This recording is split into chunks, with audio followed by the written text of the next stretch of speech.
اعوذ باللہ من الشیطان الرجیم بسم اللہ الرحمن الرحیم السلام علیکم ورحمۃ اللہ وبرکاتہ۔ تو سامعین، اب ہم اللہ تعالیٰ کا نام لے کر اپنا درس شروع کر رہے ہیں۔ انشاءاللہ اللہ تعالیٰ کی مدد ہمارے ساتھ ہوگی اور زندگی کے ہر موڑ میں ہمیں کامیاب ہوں گے۔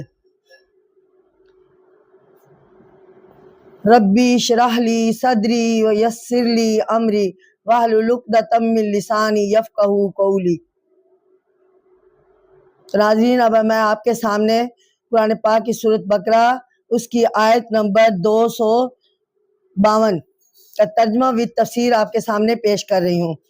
تلک آیات اللہ نتلوہا الیک، یعنی یہ اللہ کی آیتیں ہیں، ہم تجھے ٹھیک ٹھیک سناتے ہیں۔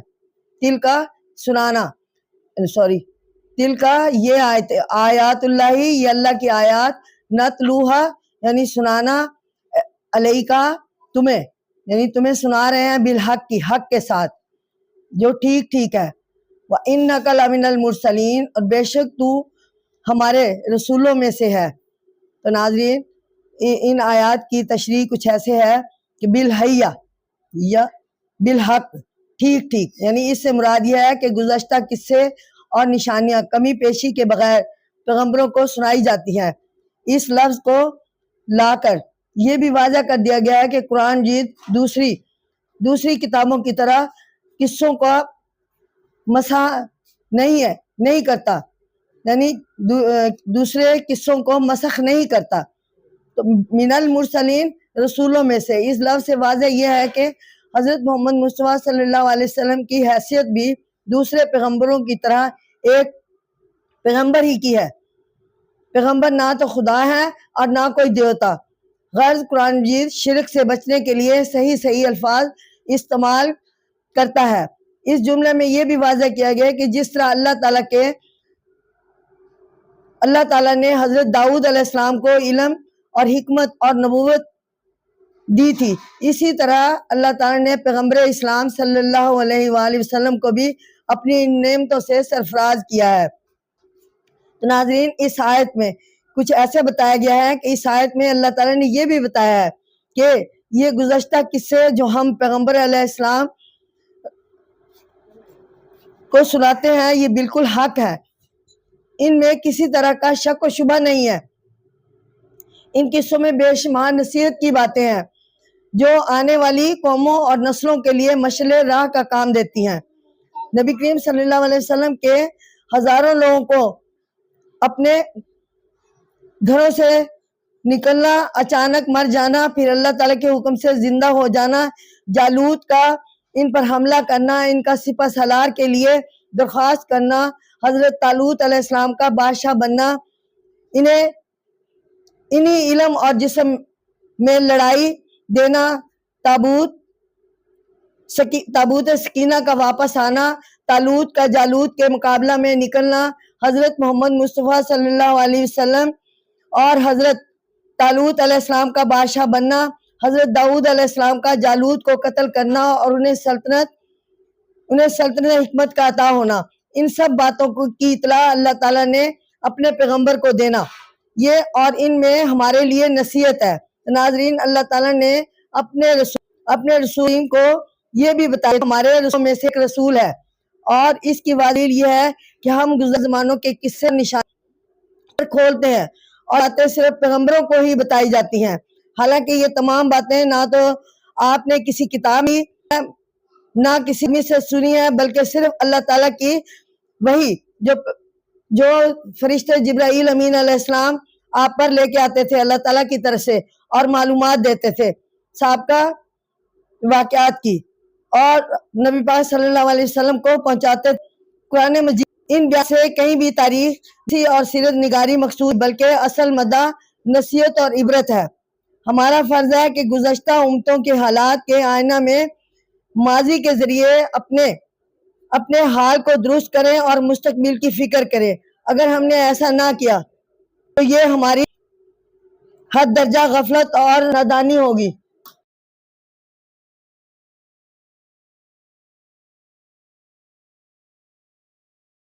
رسولوں کے درجات تلک الرسول فضلنا بعضهم علی بعض منهم من کلام اللہ ورفع بعضهم درجات، یعنی یہاں بھی حکم بتایا گیا ہے یہ کہ یہ رسول ہے اللہ، یعنی یہ رسول ہے، ہم نے ان میں سے بعض کو بعض پر فضیلت دی ہے، منہم من کلام اللہ، اور ان میں سے کوئی وہ ہے جس سے اللہ نے کلام کیا، یعنی ورفع بعضهم درجات، اور اللہ کے کلام جس سے اللہ نے کلام فرمایا اور بعض کو درجات بلند فرمائے۔ تو ناظرین ان آیات کی تفسیر کچھ ایسے ہے کہ من کلام اللہ، جس سے اللہ نے کلام فرمایا، یعنی وہ رسول جس سے اللہ تعالیٰ نے کلام فرمایا اور براہ راست اس تک اپنا پیغام پہنچایا، جیسا کہ حضرت موسیٰ علیہ السلام کے ساتھ اللہ تعالیٰ نے ہم کلام ہوئے، یعنی خود انہوں نے اپنے پیغامات ان کی امت کو اچھے پیغامات دینے کے لیے، ہدایت دینے کے لیے حضرت موسیٰ علیہ السلام سے ہم کلام ہوئے تو کوہ طور پر بلا کر۔ تو اس طرح ایک جگہ پہ فرمایا گیا ہے کہ اللہ تعالیٰ نے اس آیات میں کہ رسولوں میں بعض کے درجے بعض سے بلند ہیں، مثلا بعض سے اس نے براہ راست کلام فرمایا، یعنی اللہ تعالیٰ نے براہ راست کلام فرمایا، اور بعض سے فرشتے کے ذریعے، اور کچھ ایسے پیغمبر بھی ہوئے جو صرف پہلی شریعت کو زندہ کرنے کے لیے آئے، کوئی نئی کتاب لے کر نہیں آئے۔ تو قرآن مجید میں ایک دوسرے مقام پر فرمایا گیا ہے کہ لا نفرق بین احد من رسول، یعنی ہم ان میں سے کسی کے درمیان فرق نہیں کرتے۔ اس سے مدعا یہ ہے کہ جہاں تک رسالت کا تعلق ہے ہم کسی کو چھوٹا بڑا نہیں کہتے، لہٰذا ان دونوں آیتوں میں کوئی تضاد اور اختلاف نہیں ہے، بلکہ دونوں اپنے اپنے محل پر درست ہے۔ بحیثیت مسلمان ہمارا عقیدہ ہے کہ جب سے دنیا کا وجود ہوا اس وقت سے آج تک ہر زمانہ میں اور ہر امت میں نبی مبعوث ہوئے، وہ سب ایک ہی خدا کا پیغام لائے، اور ہر ایک کا پیغام اپنے اپنے زمانے میں واجب الاطاعت، اور ہم ان سب کی سچائی پر ایمان رکھتے ہیں۔ تو ناظرین اب میں آپ کے سامنے قرآن پاک کی سورت بقرہ اور اس کی آیت نمبر 253 جس کا ترجمہ و تفسیر بیان کرتی ہوں، اور عنوان اس کا کچھ ایسا ہے کہ حضرت عیسیٰ علیہ السلام کے بارے میں تفصیل سے بتانا۔ وَآتَيْنَا عِیسَىٰ ابْنَ مَرْیَمَ الْبَیِّنَاتِ، یعنی ہم نے مریم کے بیٹے عیسیٰ کو کھلے معجزے دیے۔ اللہ تعالیٰ فرماتے ہیں اس آیت کے ذریعے کہ ہم نے مریم کے بیٹے عیسیٰ کو کھلے معجزات دیے، وَأَيَّدْنَاهُ بِرُوحِ الْقُدُّوسِ، اور آپ کو روح اقدس یعنی جبرائیل امین کے ذریعے سے قوت دی۔ وَلَوْ شَاءَ اللَّهُ مَا اقْتَتَلَ الَّذِينَ، اور اگر اللہ چاہتا تو جو لوگ ان پیغمبر کے بعد من بعد جو لوگ ان پیغمبروں کے بعد ہوئے آپس میں نہ لڑتے، من بعد ما جاءتهم البینات، وہ آپس میں نہ لڑتے، ما جاءتهم البینات، ان کے پاس صاف حکم پہنچے، وَلَكِنَّ اخْتَلَفُوا فَمِنْهُمْ، لیکن ان میں اختلاف پڑ گیا، فَمِنْهُمْ مَنْ آمَنَ، اور پھر کوئی ان میں ایمان لایا، وَمِنْهُمْ مَنْ كَفَرَ، اور کوئی کافر ہوا، وَلَوْ شَاءَ اللَّهُ مَا اقْتَتَلُوا، اور اگر اللہ چاہتا تو وہ باہم نہ لڑتے، وَلَكِنَّ اللَّهَ يَفْعَلُ مَا يُرِيدُ، لیکن اللہ جو چاہے وہ کرتا ہے۔ تو ناظرین اس آیات کی تفسیر کچھ ایسے ہے کہ ابن مریم کا بیٹا، اس لفظ سے یہ ظاہر ہوتا ہے کہ ظاہر کرنا مقصود ہے کہ حضرت عیسیٰ جنہیں عیسائی خدا یا خدا کا بیٹا کہتے ہیں نعوذ باللہ سمجھتے ہیں، حقیقت میں مریم کے بیٹے ہیں، خدا یا خدا کے بیٹے نہیں ہیں۔ وہ شکل و صورت میں ایسے ہی انسان ہیں جیسے کہ دوسرے، اور ضروریات انسانی میں بھی وہ سب انسانوں جیسے ہیں۔ تو البینات یعنی اللہ تعالیٰ نے انہیں کھلے معجزات سے نوازا، اس سے مراد وہ تمام کھلی نشانیاں اور معجزے ہیں جو حضرت عیسیٰ کو دیے گئے، جنہیں دیکھ کر ہر عقل مند اور انصاف پسند آدمی حضرت عیسیٰ کو نبی مان لینے کے لیے تیار تھا یا نبی ماننے پر مجبور ہوا۔ روح اقدس قرآن مجید کی اصطلاح میں امن سے مراد حضرت جبرائیل علیہ السلام ہے، اور اگر بہت مقرب فرشتوں میں سے ہیں، تاہم ایک مخلوق ہے، اور عیسائی جو انہیں 3 خداؤں میں سے ایک خدا سمجھتے ہیں غلطی پر ہیں۔ فرشتہ بھلا خدا کیسے ہو سکتا ہے؟ تو ناظرین، ایدناہو، اور اس کو ہم نے قوت دی۔ اگرچہ عیسیٰ علیہ السلام بڑے کمال اور فضل کے مالک تھے، پھر بھی آپ انسان ہی تھے، اور انسانوں کی طرح وہ بھی نقصان سے بچاؤ اور نفع حاصل کرنے کے لیے اللہ تعالیٰ کے محتاج تھے۔ ناظرین، آخر میں یہ آپ کو بتاؤں گی کہ یہ بتا دینا یہ مخصوص سمجھتی ہوں کہ اللہ تعالیٰ چاہتا تو وہ لوگ جنہوں نے ان تمام پیغمبروں کے اور ان سب کے بعد حضرت محمد مصطفیٰ صلی اللہ علیہ وسلم کے روشنی نشانیاں دیکھ لی، آپس میں نہ لڑتے۔ یہ لوگ یہودی، عیسائی اور مشرکین ہیں، اور ان میں سے بعض تو ایمان لائے اور جزا کے مستحق ہوئے، اور بعض نے کفر انکار کیا اور سزا کے مستحق ہوئے۔ تو ناظرین، اب میں آپ کے سامنے قرآن پاک کی سورۃ بقرہ اور اس کی آیت نمبر 254 اس کا ترجمہ وِد تفسیر آپ کے سامنے بیان کرتی ہوں۔ زاد راہ یعنی اللہ کی راہ میں کچھ خرچ کرنا۔ یہاں پہ بیان فرمایا یا ایھا الذین آمنوا انفقوا مما رزقناکم، اے ایمان والو اس میں سے خرچ کرو جو ہم نے تم کو دیا۔ مما رزقناکم یعنی جو ہم نے تم کو دیا۔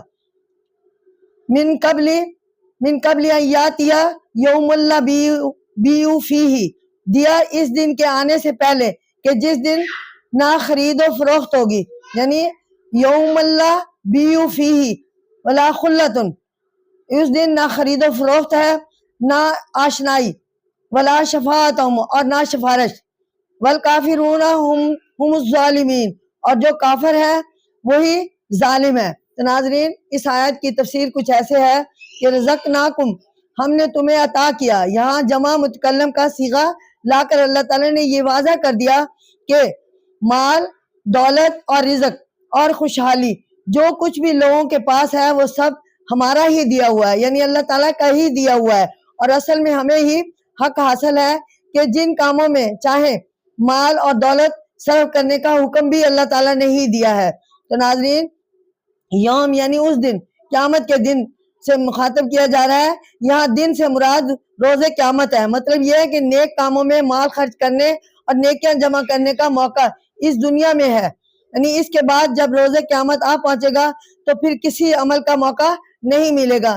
تمام اعمال جو دنیا میں ہم کرتے ہیں انہی کی جزا اور سزا ہمیں قیامت کے دن ملے گی۔ اس صورت میں اللہ تعالیٰ نے عبادات اور معاملات کے متعلق بہت سے احکامات بیان فرمایا ہے۔ ان تمام نیک کاموں میں سب سے زیادہ دشوار کام جان اور مال کی قربانی ہے۔ تو ناظرین، اس لیے بار بار ان کا حکم آتا ہے، ان کی محبت ہی انسان کو گناہ کی طرف لے جاتی ہے۔ الغرض، حضرت طالوت اور آپ کے دشمن جالوت کا قصہ بیان کر کے اللہ تعالیٰ نے جہاد کی اہمیت بتا دی ہے، اور لوگوں کو حکم دیا ہے کہ حضرت علی یعنی حضور محمد صلی اللہ علیہ وسلم کے ارشاد کے مطابق اللہ کی راہ میں اپنی جانیں قربان کریں۔ سامان جنگ خریدنے کے لیے مال اور زر کی ضرورت ہوتی ہے، اس لیے اللہ تعالیٰ نے جہاد کے حکم کے ساتھ ہی مال خرچ کرنے کا بھی تاکید فرمائی ہے، اور یہ بات واضح کر دی کہ اے ایمان والو، تمہیں دینے والا اللہ ہے، یعنی دینے والے ہم ہیں۔ اس آیت کے ذریعے اللہ تعالیٰ نے فرمایا ہے تمہیں اس چیز کا خوف نہیں ہونا چاہیے کہ نیک کاموں پر مال خرچ کرنے سے تم غریب ہو جاؤ گے، نہیں، اگر ہم 1 پیسہ خرچ کریں گے اس کے بدلے ہمیں 100% زیادہ ملے گا، یا آئندہ کے لیے تم بچا نہیں سکو گے۔ بلکہ اس چیز پر نظر رکھیں کہ تمہارا اپنا کچھ نہیں، یہ صرف ہماری دین ہے۔ ایسا نہ ہو کہ تم مال و زر کی محبت میں پڑ کر اسے جمع کرتے رہو اور مہلت کا وقت ختم ہو جائے، کیونکہ اس وقت نہ تو کہیں سے اس مال کے بدلے میں نیکی خریدی جا سکے گی اور نہ بدی، یعنی قیامت کے دن ہمارے لیے جو مال ہم نے اکٹھا کیا، جمع کیا، کچھ کام نہ آئے گا، اور نہ بدی کی سزا سے نجات مل سکے گی، نہ وہاں سفارش چلے گی، نہ کسی کی دوستی اور نہ آشنائی کام آئے گی۔ دنیا میں انسان کچھ لے دے کر یا دوستی آشنائی سے یا سفارش سے کام نکال نہیں لیتا، دنیا میں نکال لیتا ہے لیکن قیامت کے دن صرف عمل ہی کام آئیں گے اور عمل کے ہی بدلے ہمیں جنت ملے گی۔ ناظرین، اب میں آپ کے سامنے قرآن پاک کی سورۃ بقرہ اور اس کی آیت نمبر 255 جس کا ترجمہ بھی تفسیر بیان کرتی ہوں، جس میں آیت الکرسی، جس کی فضیلت اللہ تعالیٰ نے قرآن پاک میں بہت زیادہ عطا فرمائی ہے، اور اس کے پڑھنے کا ثواب اور اجر بھی بہت نازل فرمایا ہے۔ یعنی اللہ تعالیٰ کا فرمان ہے کہ اس کو اگر ہم پڑھ لیں، یعنی صبح کے وقت اگر ہم پڑھ لیتے ہیں تو انسان سارا دن اللہ تعالیٰ کی حفاظت میں آ جاتا ہے۔ یعنی 2 دفعہ پڑھ لیں، 3 دفعہ پڑھ لیں، 1 دفعہ پڑھ لیں، جتنی دفعہ بھی پڑھیں اس کی فضیلت بڑھتی ہی جاتی ہے۔ تو اللہ تعالیٰ نے فرمایا ہے کہ اس کو ہر شخص باقاعدگی کے ساتھ پڑھے، اپنی عبادات کا حصہ بنا لے، ہر نماز کے بعد 1 دفعہ ضرور پڑھے۔ تو ناظرین، اس کا ترجمہ بھی تفسیر آپ کے سامنے میں کچھ ایسے پیش کرتی ہوں۔ اللہ لا الہ الا هو الحی القیوم، یعنی اللہ کے سوا کوئی معبود نہیں ہے۔ حی القیوم یعنی وہ زندہ ہے، سب کا تھامنے والا ہے۔ تاخذو سنۃ ولا نوم، اس کو نہ اونگ آتی ہے اور نہ نیند آتی ہے۔ یعنی قرآن پاک میں اس آیت کی فضیلت اور اللہ تعالیٰ کی تعریفیں اور بیان کی گئی ہیں۔ اللہ تعالیٰ کی یعنی تاخذو سنۃ ولا نوم، یعنی اللہ تعالیٰ کی تعریفیں بیان کی گئی ہیں، کہ خصوصیات بیان کی گئی ہے کہ اس کو نہ اونگ آتی ہے اور نہ نیند۔ لہو ما فی السماوات، اور اسی کا ہے جو کچھ آسمان میں ہے، وہ ما فی الارض، اور جو کچھ زمین میں ہے۔ من ذا الذی یشفع عندہ الا باذنہ، کون ہے جو اس کے پاس سفارش کرے، عندہ الا باذنہ، اس کی اجازت کے بغیر۔ یعلم ما بین ایدیہم، جانتا ہے وہ اللہ جو کچھ ان کے روبرو ہے، وما خلفہم، اور جو کچھ ان کے پیچھے ہے۔ ولا یحیطون بشیء من علمہ، اور وہ اس کے معلومات میں سے کسی چیز کا احاطہ نہیں کر سکتے، الا بما شاء، مگر جسے اللہ چاہے، جتنا کہ وہی چاہے۔ وسیع الکرسی، اسی کی کرسی میں تمام آسمان، وسیع کرسی السماوات والارض، اسی میں ہے تمام آسمانوں اور زمین کو گنجائش ہے۔ ولا یؤودہ حفظہما، اور ان کا تھامنا اس کو گراں نہیں، یعنی آسمان کو قائم رکھنا چھت کے بغیر ستونوں کے، اور زمین کو انسانوں کے لیے فلیٹ بنانا گراں نہیں ہے۔ وَهُوَ الْعَلِيُّ الْعَظِيمُ، اور وہی سب سے برتر اور عظمت والا ہے۔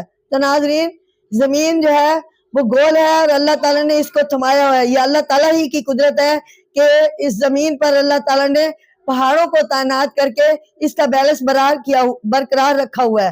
تو یہاں پہ اس کی تفسیر کچھ ایسے ہے کہ الحی وہ زندہ، مراد یہ ہے کہ اللہ تعالیٰ ازل سے ابد تک ہے، زندہ کی صفت اس کی ذاتی صفت ہے، نہ کبھی پہلے اس پر موت طاری ہوئی ہے اور نہ آئندہ کبھی ہوگی۔ تو ناظرین، القیوم تھامنے والا، یعنی ایسی ہستی جو نہ صرف اپنی ذات سے قائم ہے بلکہ وہ دوسروں کے قیام اور بقا کا سبب بھی ہے اور سب کو سنبھالے ہوئے ہے۔ اگر کرسی یعنی اس سے مراد نہ لینا چاہیے کہ نعوذ باللہ اللہ تعالیٰ کوئی جسم رکھتا ہے، اور نہ وہ کرسی نشی ہے، جس کرسی کے معنی علم کے لیے گنے گئے ہیں اور قدرت اور طاقت کے بھی، یعنی اللہ تعالیٰ کا علم اور قدرت ساری کائنات پر غالب ہے۔ یشفع عندہ، ان کے پاس یعنی اس کے پاس سفارش کرے، شفاعت کے معنی سفارش کے ہیں، اور شافع سفارش کرنے والے کو کہتے ہیں۔ تو ناظرین، یہاں بتایا گیا ہے قرآن مجید میں کئی بار اس حقیقت کو دہرایا گیا ہے کہ اللہ تعالیٰ کے حضور کسی کو اس کی اجازت کے بغیر سفارش کی اجازت نہ ہوگی، اور جو سفارش کرے گا وہ بھی وہ بھی حق اور صداقت کے خلاف نہ کرے گا۔ اس ایک جملے نے سابقہ امتوں کے غلط عقیدے کی تردید کر دی ہے۔ آیت الکرسی کی وجہ تسمیہ آپ کے سامنے پیش کرتی ہوں۔ یہ اللہ تعالیٰ نے قرآن پاک کے حوالے سے اس کی تشریح کچھ ایسے بیان فرمائی ہے جس کا مختصر میں آپ کے سامنے بیان کرتی ہوں۔ آیت الکرسی میں اللہ تعالیٰ کی وحدانیت اور قدرت اور عظمت کا بیان ہے کہ اللہ تعالیٰ ہمیشہ سے موجود ہے اور ہمیشہ موجود رہے گا۔ اسے کبھی فنا نہیں، صرف وہی ہے جو عبادت کے لائق ہے اور عظمت کے لائق۔ وہ ایسی صفتوں کا مالک ہے کہ اس کے علاوہ کسی کی تعریف مناسب نہیں۔ وہ کل مخلوقات کا پیدا کرنے والا، سب کا پالنے والا اور تمام کی ضرورتوں کو پورا کرنے والا ہے، اور اس تمام کاموں کے کرنے میں اس کا کوئی شریک نہیں، اسے کسی مددگار کی ضرورت نہیں، وہ اکیلا ہی ہے، یہ سارے کام انجام دیتا ہے اور وہ ان پر پوری طرح حاوی ہے۔ وہ ازل سے ہے اور ابد تک رہے گا، اس کی ذات سے ہی سب زندہ ہے، وہ ہمیشہ سے قائم ہے اور دوسروں کے قائم رہنے کا سبب ہے۔ اسے کبھی تکان نہیں ہوتی، یعنی جسے ہم تھکان کہتے ہیں، تکان نہیں ہوتی۔ ساری کائنات کے اس قدر وسیع انتظام کے باوجود بھی اسے نہ آرام کی ضرورت پڑتی ہے اور نہ اسے کبھی اونگ آتی ہے اور نہ نیند۔ وہ ہمیشہ ہمہ وقت بیدار اور ہوشیار ہے۔ ناظرین، اس کا حلقہ اختیار تنگ یا محدود نہیں، بلکہ ساری کائنات زمین اور آسمان پر محیط ہے۔ سب کچھ اسی کے لیے ہے اور اسے ہر چیز پر اختیار اور غلبہ حاصل ہے۔ یہ تمام چیزیں اس کے حکم سے بندھی ہوئی ہیں اور جس طرح چاہے کام لیتا ہے۔ تو ناظرین، یعنی اس آیت کے ترجمے سے وہ الحیو زندہ ہے، القیوم خود قائم رہنے والا ہے اور دوسروں کو قائم رکھنے والا ہے اور کائنات کے نظام کو تھامنے والا ہے۔ اسے نہ نیند آتی ہے نہ اونگ۔ زمین و آسمان میں جو کچھ ہے اسی کا ہے اور اسی کے لیے ہے۔ اس کی اجازت کے بغیر کوئی اس کے سامنے کسی کی سفارش نہیں کر سکتا۔ وہ ہر شے کے تمام حالات سے باخبر ہے، کوئی اس کے علم اور اقتدار میں سے کچھ چھین نہیں سکتا۔ زمین اور آسمان اور ساری کائنات کی حفاظت اس کے لیے آسان ہے، یہ بلند اور عظمت اسی کے لیے ہے۔ تو ناظرین، یہاں پہ تھوڑا سا میں آپ سے اور اس کا تفصیلی ذکر کرتی ہوں کہ کسی کو اتنی طاقت نہیں کہ وہ اس کے علم کا کچھ حصہ اس کی اجازت کے بغیر پا سکے، بلکہ جس قدر علم کسی کو حاصل ہے وہ سب اللہ تعالیٰ ہی کی رحم و کرم کا نتیجہ ہے۔ اسی کی کرسی، علم اور کرسی حکومت کل کائنات کا احاطہ کیے ہوئے ہے۔ بڑے چھوٹے، اچھی بری، ظاہر پوشیدہ، ہر چیز اس پر روشن ہے۔ وہ اتنے وسیع سلسلے کی نگرانی کرنے کے تھک نہیں جاتا۔ اس کے لیے یہ سب انتظام آسان ہے اور وہ ہر عیب سے پاک ہے، تمام صفتوں اور خوبیوں کا مالک ہے، اسی کے مرتبہ کی کوئی انتہا نہیں۔ تو ناظرین، یہ میں نے اللہ تعالیٰ کی صفات آپ کے سامنے پیش کی ہے، انشاءاللہ آپ سب غور کریں گے اور سمجھیں گے۔ شکریہ۔ تو اسی کا تھوڑا سا ایک آیات کا ترجمہ ہے، لا اکراہ فی الدین قد تبین الرشد من الغی، یعنی دین میں کوئی جبر نہیں، بے شک ہدایت گمراہی سے جدا ہو چکی ہے۔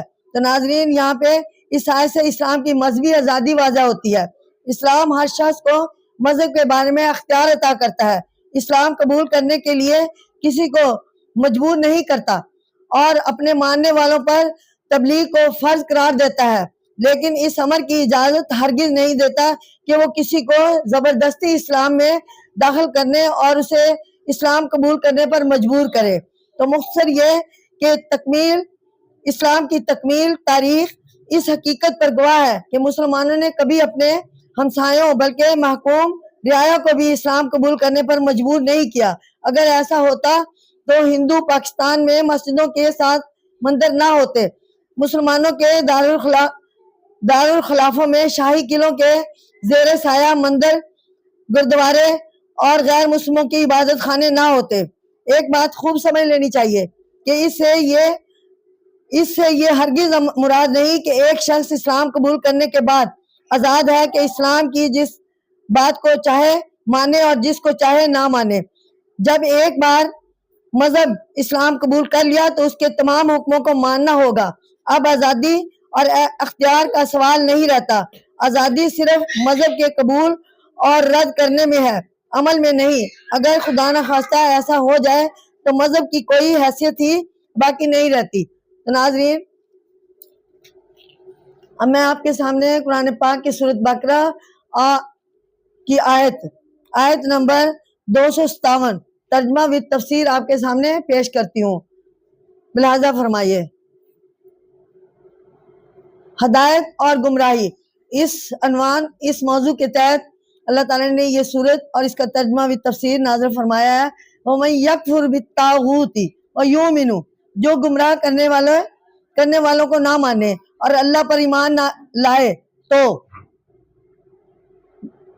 وَيُؤْمِنُ بِاللَّهِ، اور اللہ پر ایمان لائے تو اس نے مضبوط حلقہ پکڑ لیا۔ فَقَدِ اسْتَمْسَكَ بِالْعُرْوَةِ الْوُثْقَىٰ، اس نے مضبوط حلقہ پکڑ لیا اور جو ٹوٹنے والا نہیں، لَانْفِصَامَ لَهَا، اور وہ ٹوٹنے والا نہیں۔ وَاللَّهُ سَمِيعٌ عَلِيمٌ، اللہ سب کچھ سنتا ہے اور جانتا ہے۔ وَاللَّهُ سَمِيعٌ عَلِيمٌ، سمیع کا مطلب ہے سننا، علیم مطلب جاننا۔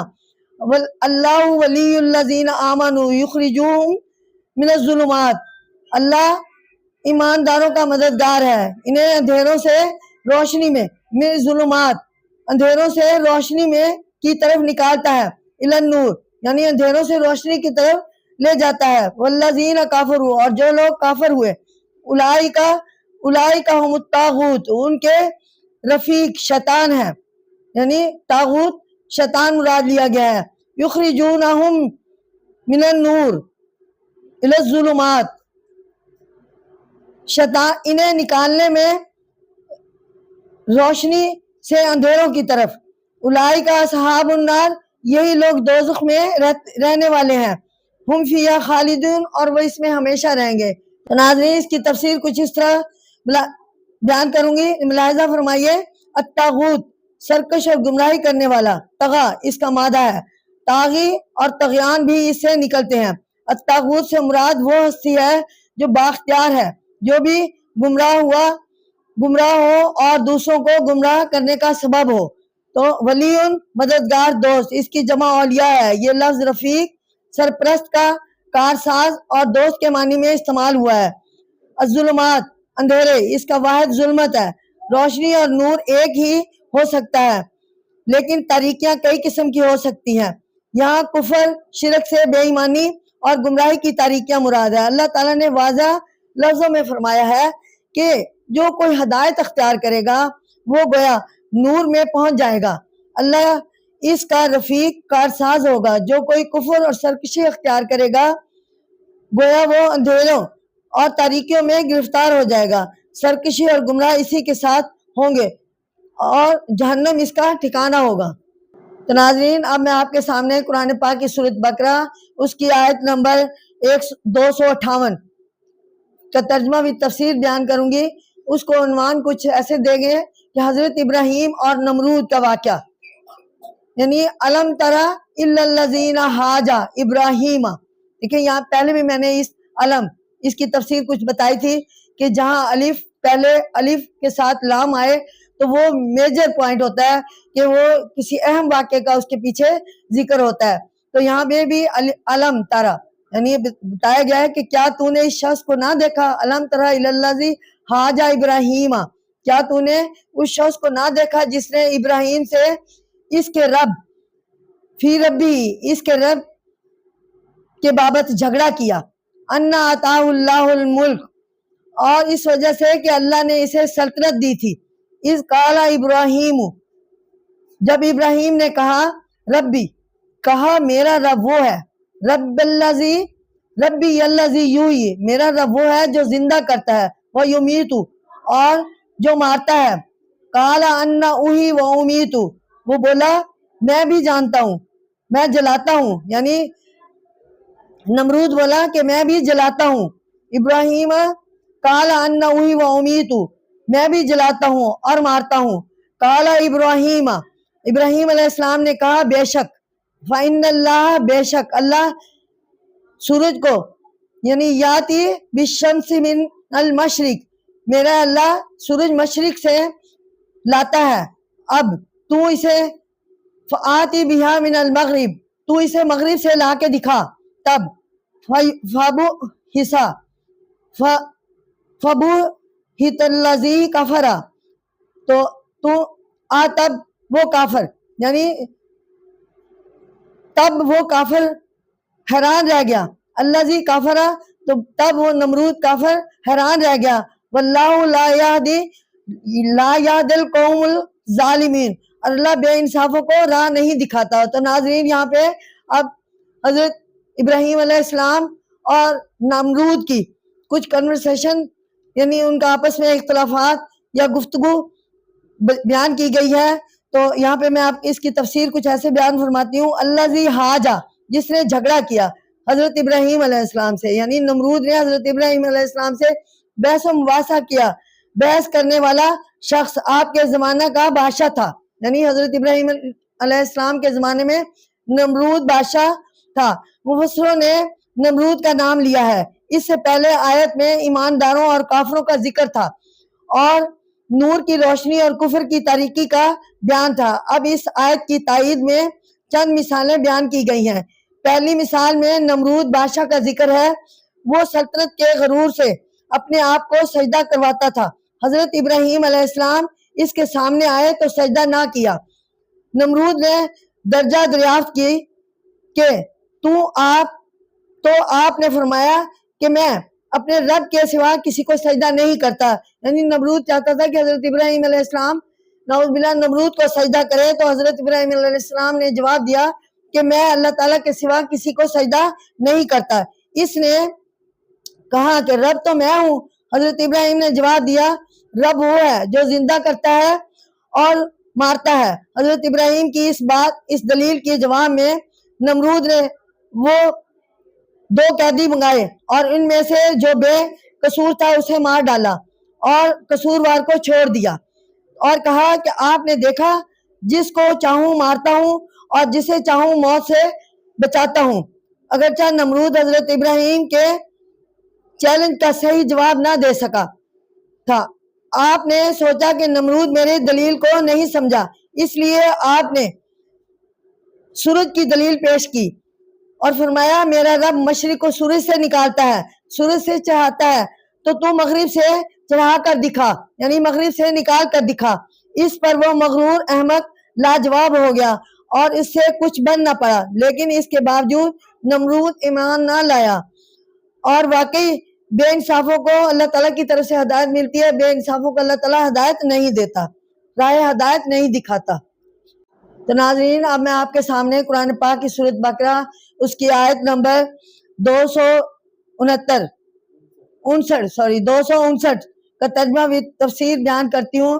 او کلذی، یعنی اجڑی بستی کی مثال آپ کے سامنے پیش کی جا رہی ہے، یعنی او کلذی مر علی قریۃ واہیہ خافیۃ، کیا یا تو نے نہ دیکھا اس شخص کو کہ وہ ایک شہر پر گزرا اور وہ شہر اپنی چھتوں پر گرا پڑا تھا، علی عروشہا، یعنی وہ اپنی چھتوں سے گرا ہوا تھا، قالا انا یحیی ھذہ اللہ، تو بولا اللہ اسے کیوں کر زندہ کرے گا اس کے مرنے بعد موتہا، اس کے مرنے کے بعد، فاماتہ اللہ، پھر اللہ نے اسے 100 برس تک مردہ رکھا، میات عامن، اللہ نے اسے ثم بعثہ، تو اللہ نے اسے 100 برس تک مردہ رکھا، پھر اسے ثم بعثہ یعنی پھر اسے اٹھایا۔